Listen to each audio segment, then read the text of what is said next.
What's up, rock stars? Boom! Hey, hey, hey! So today's saint of the day for June 17th, 2026 is Saint Emily de Vialar. So Saint Emily was born in 1797 in Languedoc, France, and she died August 24th, 1856 in Myrcelles, France, at the age of 59. Her feast day, of course, is today. She was canonized in 1951 by Pope Pius XII.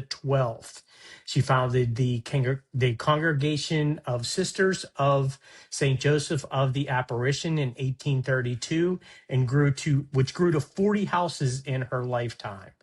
So, her early life and a different kind of calling. Anne,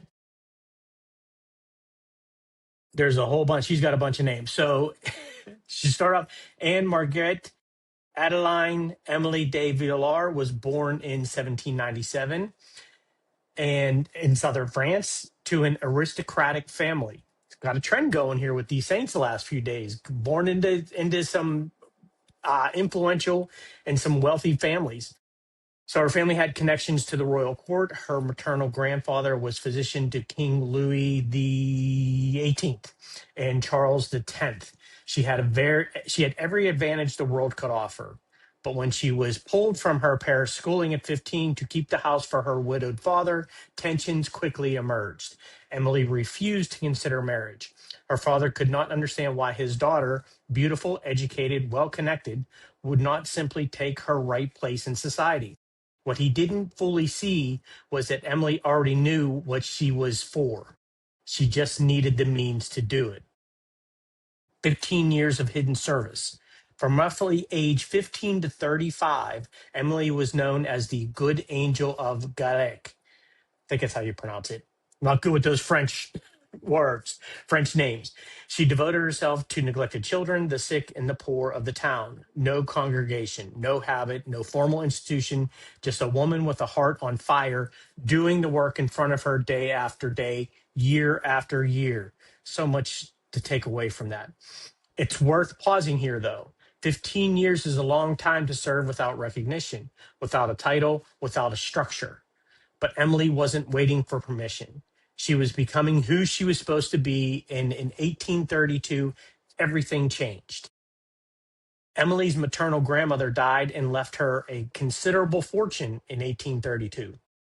She moved immediately. She bought a large house, gathered 3 companions, and within 3 months, the archbishop had authorized the clothing of 12 women as postulants. They named themselves the Congregation of Sisters of St. Joseph of the Apparition, a reference to the angel Gabriel's appearance to St. Joseph as a model of humble, obedient service to God. Their mission, care for the sick and the poor and educate children. In 1835, Emily made her formal profession alongside 17 other sisters and received official approval with the congregation's rule. What followed was remarkable.